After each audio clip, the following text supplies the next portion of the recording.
everybody has a story. If somebody's been a little bit grumpy with an account executive, what else is going on? A lot of our transferees are picking up themselves and moving to a new location and leaving behind their support network. It's incredibly comforting to know that you at least have somebody to call. My horse is getting cold. I'm by the interstate. I'm barely out of the lane of traffic.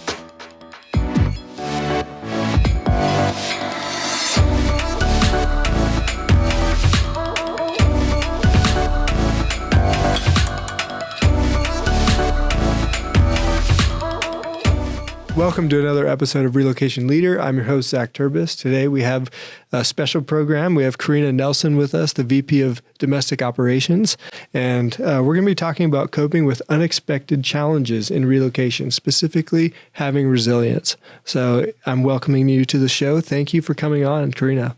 Thanks for having me. I'm excited about this. This is going to be fun. So is there anything in this conversation that you're hoping we cover? Oh, gosh. I hope I get to tell you how amazing and wonderful my team is and how resilient they are and how much they're able to do to make each move successful for our transferees. Nice. I'm going to leave that up to you, and I'll just ask the questions. Oh, all right. I'm really interested in hearing some stories today. Oh, we'll have fun. When I was looking at putting this topic together, developing resilience, because, in my mind, you can make things easier or you can get stronger, and in an ideal world, maybe you try and do a little bit of both. Right. But I feel like if you focus on resilience, then you're not dependent on, the easy path all the time, just to have a good day. So I'm really interested in this topic. Oh, people are all trying to focus on resilience. But coming to mind, just like, how do you focus on resilience? But first of all, what is resilience? So in your own words, without any cheating or looking at dictionaries, what is resilience? Well, the easy answer is bouncing back, right? If you're a resilient person, you can bounce back. But when I think about trying to identify the people in my life who I feel have been very resilient, or even thinking about in the work environment, that resilience, I think about someone who has strong character and can take any situation and come out of it with a successful or content or peaceful outlook on life. And bring others out of it maybe too. Absolutely, right? If you are a truly resilient person, you're going to impact people around you pretty tremendously. So in thinking about so you have, relocation leader, we are a relocation company, but we talk about leadership, and it's kind of, when you're thinking about leadership and resilience, they're hard to separate. Incredibly hard to separate. I don't know if you can really. I think to be an effective leader, you have to be able to not only demonstrate resilience in yourself and what you do day in and day out, but to be able to pull that out of your team members. So because no one ever just starts out as a leader. I mean, there's some people that are inclined, but they kind of all start out at the bottom. Right. They work their way up. Absolutely. Through your journey, kind of growing into leadership roles, how has resilience played a part in that? And do you have any specific examples? Yes. So my career, I tell people often that I started out doing things that eventually led me to where I am today. I talk about that a lot, and that not only the kinds of work I was doing, but helping people get from A to B. Maybe not in the relocation world necessarily, but going back to my time even when I was a mortgage loan officer, right? You're helping someone navigate that very complicated, I feel, process of identifying a property, getting the loan, get to closing, helping them get moved in and to be happy with what they're doing with the family.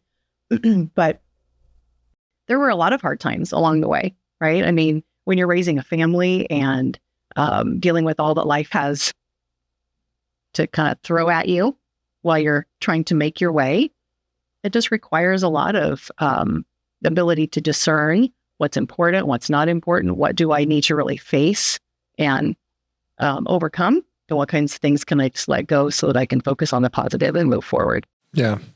And then so your current role here, VP of Domestic Operations, you see a lot. I see a lot. And, I imagine you see that resilience in your employees. You see that resilience in different transferees, maybe people who are putting together relocation programs and they're leaning on you for assistance. I was wondering, when it comes time to like get down and face an issue, what do those issues look like? I tell people frequently, everybody has a story. And it's my team members here who are handling and managing the moves for transferees and counseling our clients. But if somebody's been a little bit grumpy with an account executive and, they're in my office and they're frustrated because we just had this terrible conversation, it's like, okay, what else is going on? What's happening behind the scenes that maybe you're not as aware of?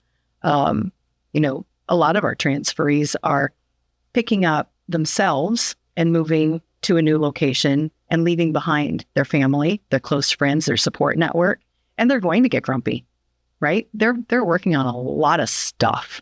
It's taking on a new position, a new role within a company, trying to leave an impression, especially if they're a new hire. They're trying to make an impression and make a way for themselves. But at the same time, perhaps their wife and their kids, it's baseball season. How many baseball games are they missing? How many soccer games are they missing? How many dance recitals are they missing? Because they're having to focus on this new way and try to create a place that's going to feel just as safe and comfortable for their family when they do get there as they possibly can. It's a lot to ask of one person, right? And, maybe I've got someone here who's trying to help manage that move, who's got a sick toddler at home. And they had to, they were up all night and come in and try to put on their happy face, their pleasant attitude, and help to say, it's okay. Let me call your wife for you.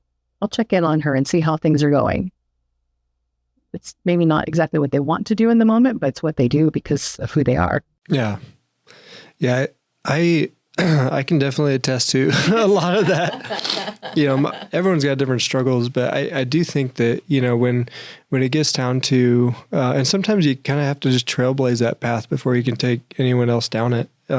We all have resilience failures as well as resilience successes, and I think that, especially when we had the littles, we had 3 under 3, that was a super stressful time for us, but we got through it, right? So are you ready to get philosophical? Because I'll do my best. I don't know. If someone described Karina, would they say she's philosophical? I don't know. We'll try. So I love quotes. Okay. I don't know if you do too, but I have this game where we're going to try 3 quotes. Okay. And you're going to have to assess the quote. Tell me if it's more applicable to like relocation or leadership. Okay. And then you have to give me a reason why. Oh, good. All right. Okay. Let's do this. So these are the questions I said that I wouldn't share with you. Thanks. All right. So first quote is from Alex Hormozi, right? And it says, "You cannot wish for both strong character and an easy life. The price of each is the other." Okay. I actually think that applies to both relocation and leadership, because you have to demonstrate strength in order to create, I think, an easier. And I think that's applicable in both places. And read that to me again, the last part especially. Yeah. So it says, "You cannot wish for both strong character and an easy life. The price of each is the other." Very much. I mean, if you just have an easy life, you're never going to be challenged. If you're not challenged, you're not going to demonstrate strength, right? It's just like going to the gym and working out. You're not going to get stronger unless you work hard at it. Relocation, it's not going to be easy. It just isn't usually. Once in a while, there's that unicorn that pops up that everything's went really smoothly. But for the most part, there are going to be challenges along the way. And it just creates a stronger mindset. I think on the other side, maybe even after some time, a more positive mindset in an individual because they were able to overcome. And, I think that there's that after you've been through some hard times and you're presented with another hard time, you realize like, oh, I've done this before. I can do this. Yeah. versus maybe when you're facing it for the first time, that confidence has to be grown. It's not necessarily there to start with, It kind of ties back to my last quote, but let's get to that. Okay. So the second quote says, "The trouble with most of us is that we would rather be ruined by praise than saved by criticism." Who wouldn't? That's the easy path, right? Mm-hmm. Who wouldn't? I think we all appreciate getting that pat on the back, no matter who it's from, right? Somebody stops you in the grocery store and says, "Hey, I like that jacket you're wearing," something like that. Then you look kind of crazy, eh? And I've actually had both happen to me in real life. No. Not gonna lie. Yeah, I have. And even more so when you're thinking about the work that you're doing, right? To have a manager walk up to your desk and say, "I just overheard that conversation. It sounds like it was pretty tough, but you did a great job." On one hand, that individual has just come through a period of criticism, I'm assuming, with whoever was on the other end of that phone line, telling them that they were not doing what they expected to have done. But the manager, who knows what your job is, recognizes the tenacity, strength, commitment to service in what you've just done and gives you praise for it. So, I like this. What this quote reminds me of, I like writing in my off time, mm-hmm. and I have a friend who's an editor. Okay. And I wrote a piece, thought it was great, and I was like, I'm going to send this to him because he's going to think it's great too. Yeah. And I asked him to edit it, and he did. And he came back with a lot of edits, mm-hmm. And I'm like, at first I'm like, man, I was just deflated, But then I rewrote it. I took his edits to heart. I followed them, Yep. And lo and behold, what came out of that was a much better piece. And I was like, wow, it kind of opened my eyes that, I have to view criticism differently. Mm-hmm. Would I rather be told, you're doing a great job, or would I actually do a great job? Because they're not the same thing all the time. They're not. And the critic makes the difference, right? So if it's someone who really cares about you, like your friend who's editing your writing, he wants you to be successful. And that's what we need in our leaders. We need leaders who aren't afraid to step up and say, "I listened to that phone conversation. It might have gone a little bit better if you would have done this mm-hmm. in the beginning instead of that." I want that person to be successful. So I'm willing to step out and give them that kind of feedback, criticism, so that they can be stronger the next time. But I also think that it's important for us every now and then to fluff it up a little bit. You know your audience, you know who you're talking to, right? The other side of that, though, is being willing to accept it. Yeah. Right? I can go out and talk to one of my team members and tell them it would have been better if you did this than that. I might not be able to do it as soon as they hang up, because if I walked out and said that to you and you had been up all night with a toddler and really didn't know if you were even going to come into work today because all the things you had on your plate, probably not the right time, and you wouldn't be as accepting of it. Mm-hmm. Wouldn't feel quite as good. Let's leave it at that. All right, third one. Okay. Last one. All right. I think I know what you're going to choose, but I'm going to say it anyway. Okay. So it says, "Expect trouble as an inevitable part of life and repeat to yourself the most comforting words of all. This too shall pass." I think this shades toward leadership personally. Oh. I know. Surprise, right? Yeah, you did surprise me. Uh-huh. I don't know. I can see the tie absolutely to relocation, but from the perspective of the one who's moving, I don't know that they go in always expecting trouble. So that's why I think I slant more toward the leadership side of things. And I'm thinking about even our account executives and being leaders, managing and helping to coordinate a relocation for someone. They do go in expecting some kind of trouble and knowing that when we get to the other side of it, good things are going to happen, right? Or that's the intent. Well, and it's kind of our job to basically take away those stressors and pressures from them. So hopefully this isn't going to be something that applies more to relocation. If you're working with a relocation management company who knows like that it's their job to take that load off the transferee. Yep. Going in from the first moment and helping to create a vision for what this process is going to look like. I don't want to make it look doom and gloom and set up expectations for trouble, but I want to set the right kinds of expectations from the beginning so that we can avoid as much potential trouble as possible along the way. And if the parties are communicating well, we can avoid a lot of it. Or if you can't avoid the trouble, you can at least have set the stage that this is going to happen or this could happen. And when it does, I'm going to be here. And I will help you because I have these resources or these experiences, and we'll get through it. It's incredibly comforting to know that you at least have somebody to call. Right. Yes. Someone who's, you have somebody to call. You could just talk to, sometimes you just talk to them or help me fix it, whatever the need is. Yeah. It kind of leads naturally into what I was going to ask you next. Oh, okay. So, we, again, like you said, we all like to believe that troubles will not come, but this is reality, and just talking about the complexity of global mobility. So this is an industry built around complexity, I have sort of a little excerpt here. It says, global mobility as an industry is the convergence of human resources, legal compliance, cultural acclimation, and logistical execution. That's not only a mouthful, but that's just a lot. Yeah. And so, I wondered if you can sort of just, illustrate for me, paint me a picture of, how those things converge and why it's complicated, and why this industry even exists. Yeah. So funny story, I guess, 16 years ago when I came to NEI, I had no idea that relocation even existed. And I had been in a lot of the other industries that feed into what we do, and I knew of it, right? In mortgage, there's relocation, and real estate I would do. When I was selling real estate, I would help with area orientation tours and help people get acclimated to whatever community. But relocation, what is that? What is the mobility industry, right?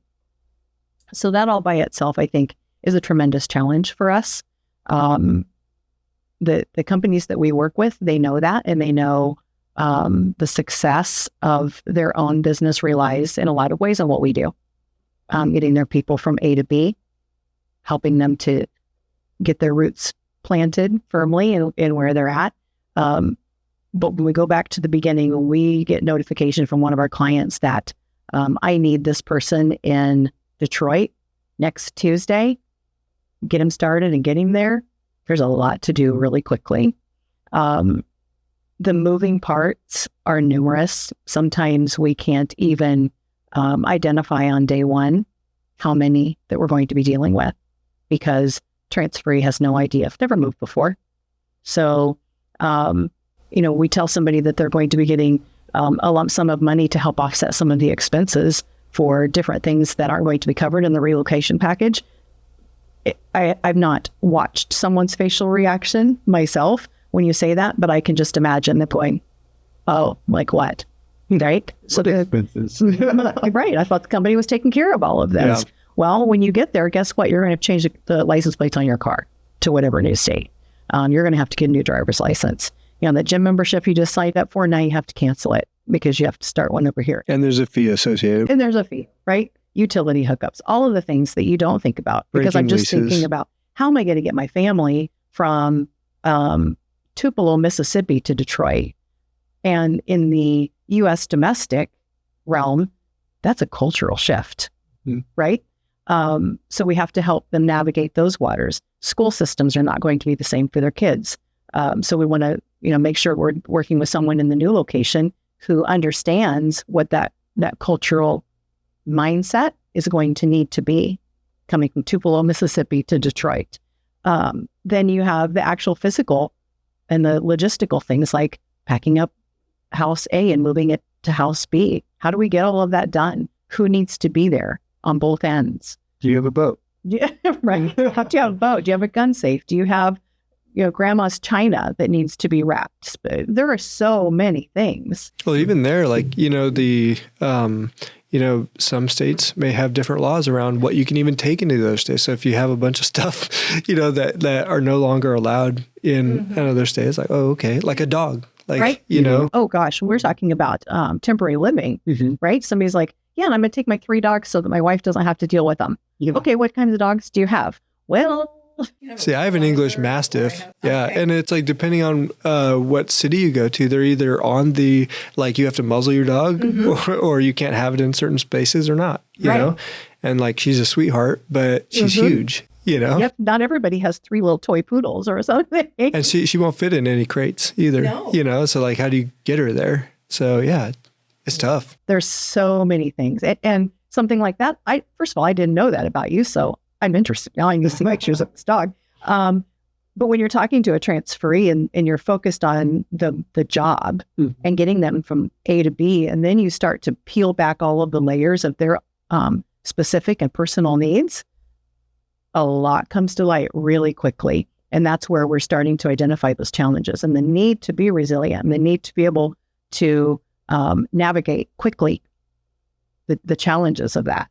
Yeah, and a lot of people who are in that position where they're getting relocated, they're also right at the age where they have aging parents, you know? Are they in the same location? There's just layers and layers and layers of complexity here, you know? Yeah, I use the example, I mentioned, you know, mom with young kids at home, but what about the parents who have maybe a junior or senior in high school and life will end if they have to move? Yeah. Right? I've been there. My son was a senior in high school when we moved back to Omaha. That was not a fun conversation to have. So, yeah. So you got these layers and layers and layers of complexity, right? And when you have those layers of complexity, I mean, surely things will be fine. They won't go wrong. Nothing will go wrong, Nothing right? will go wrong, And right? there won't be any chain reactions that will set off, you know, problem after problem after problem. You know, it's like Murphy's over there, like, nah, dude. Right. So I was wondering if, you know, just to illustrate sort of some of those things that happen that maybe people wish wouldn't happen. Do you have any? This is story time. You know, can you tell us some stories? You know, we have a lot of stories, and we joke sometimes that we need to write a book. All of us together need to put our heads together and I'd just buy start it. writing the stories. You would buy it? Yeah, I probably would too. But, you know, I think the ones that probably resonate with me the most are the ones that relate to family. And we've got a lot of those kinds of stories where maybe there's a child with special needs. And recently, one of my team members was able to coordinate with one of our destination service providers and help a child who had very specific medical needs get on a special kind of a flight to get to the destination. Parents were completely dumbfounded. How do we do this? We can't put this individual in a car. It's just not going to work. We got a very short attention span, in addition to the need for specialized medical equipment and all of that kind of thing. So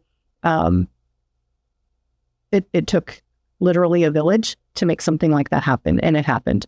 Then we have the people who, isn't it great? I already found a house to buy. I'm so excited. I found the perfect house. Great. Yours isn't listed yet.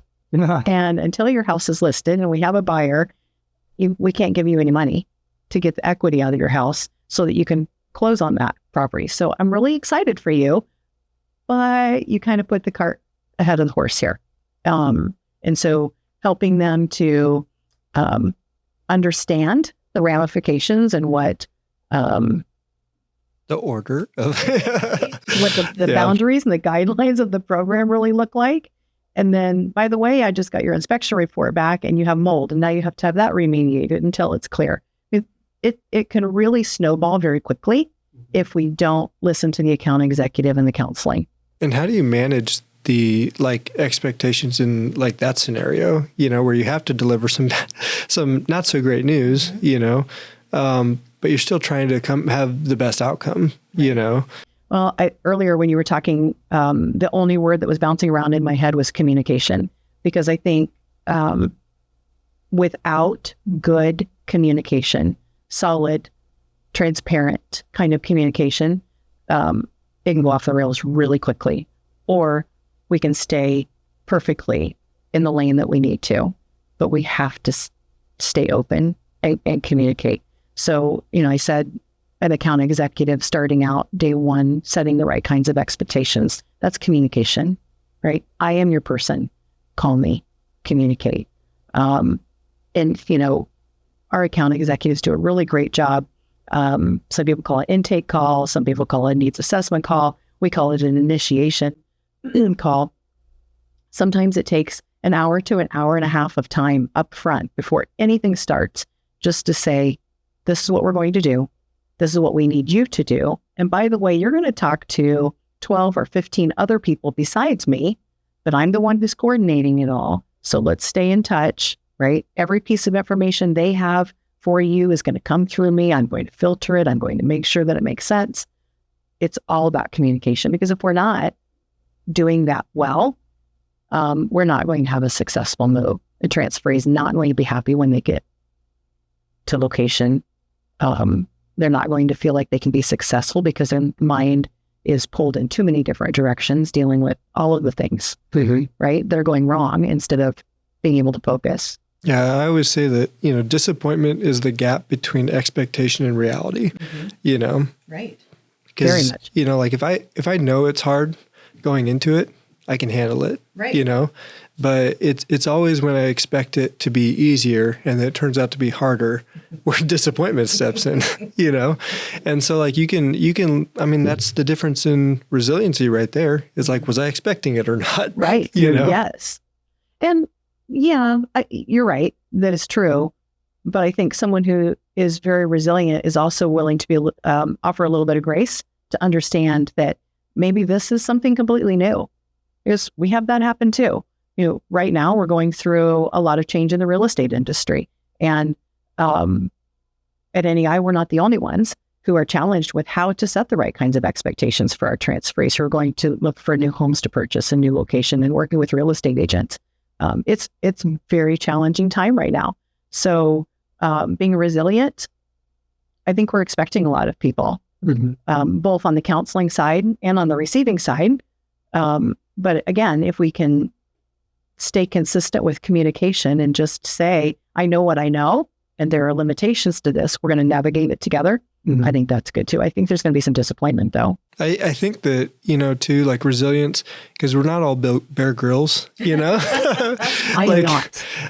We can't all just, just pull ourselves up by our bootstraps and get to work. And, I think that resilience, you can look at a boulder that you have to roll up a hill and, you can just, you may be one of those people who is like, I've trained for this my whole life and I'm going to do this, but if you're not that person, are you just going to get discouraged and sit down by the boulder and not see it move an inch up the hill? Or do you go ask for help? Right.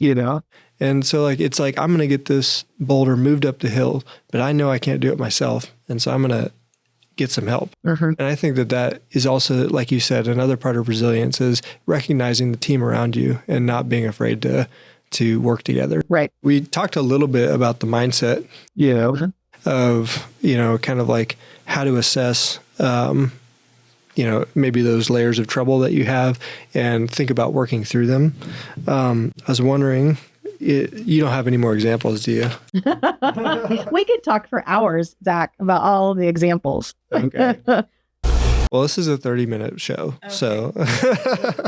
We'll hold it to what we've done so far. I won't talk about the phone call my assistant took at, 8:30 at night when somebody's horse trailer broke down by the side of the interstate. Oh, you can share that one. In the winter. It's kind of like walking uphill both ways and, for the snow. Wow. To school. But yeah, it just kept getting. My horse is getting cold. My horse is getting cold. I'm by the interstate. I'm barely out of the lane of traffic. The tire is so blown. 4 horses in the trailer. It won't move. I got to get help. Right. Like, honey, I got to take a call. Yeah, right. So how do our people encourage resilience in transferees as well? So, there's having resilience as an organization, but then there's passing that resilience along, to the transferees so that they can get through the move if they're going through a rough time, if they have a horse on the side of a highway. And I feel like I'm kind of being a little bit of a broken record, but it's just true. It's communication. It's setting the right expectations. It's doing what you say you're going to do every time, no matter what. Because if we're doing that on this side, transferee is going to the resilience is just going to come naturally to them, right? And we get to the other side of it and they're going to recognize what they did and come back with, wow, look what you got me through. Maybe they don't even recognize it at the time, but they will, right? Keeping your phone on, having a calm voice when you answer the phone. Yep. They have to do a lot, and you're relatable, right? The 3-year-old, right? You were up all night with your daughter. I've been there. We can talk about that, and I'll share some tips and things that I did, when maybe a child was teething or had an earache or whatever. And when I'm upstairs and I'm listening to my team members on the phone, that's the kinds of things they're doing. So it just makes a difference, right? If somebody's been there and they've done it, you'll trust them. Yeah. And showing it, from the first initiation call all the way through to the move, by the end, they should be able to say, this is a person I trust to call, Very much. Yep. One of our first core value on our list is trustworthy. So what are you most proud of? So if you have a story that illustrates kind of like peak resilience, do you have one of those? I'll use one from years ago when I was an account executive. We had a situation, and I've sort of inferred that this happens frequently, and I guess that it really does. But a lot of times, married individuals or significant others, relationships, they have to be separated for a period of time. And I don't know if you've been through that personally or not. I have. It's not easy and it's not fun, right? When one person has to move ahead and go start a job and the other in charge of children and family and house and even sometimes their own job has to stay back here and kind of take on the weight of all of that complicated maneuvering that has to happen. And we had a situation where dad went off to work. Mom, this is a very traditional story. Mom stayed home and had kids and was working through the household goods move and someone broke into their house while they were going through the household goods move, right? So packing started and then there was a security issue. And we were able to work with our van lane partner to help get the property secured. Our corporate client gave us a little bit of extra flexibility with their budget and we hired some security. They were not like right in the neighborhoods. They were a little bit removed from a more populated area. And it was just so hard. At the end of the move, after everything had transpired, everything was done, they were safely moved from A to B. I got a handwritten thank you note back from Mrs. And the stationery that she used was had an organization's name at the top of it, something that I had been involved with 10 years before that even. And it just connected. It was one of those moments where I just kind of went, okay, something I said resonated with her. All of the extra things that we were able to do to support the family, the security, getting the van line partners to, secure a window that had been broken, get a locksmith in to change some locks, all of the things that went above and beyond. But because we were thinking, how would I feel if I were in her shoes? What are the things that I would need? And getting all the right people in place to help her, just created an environment for her where she felt cared for. Not that she wasn't, but she really truly felt it.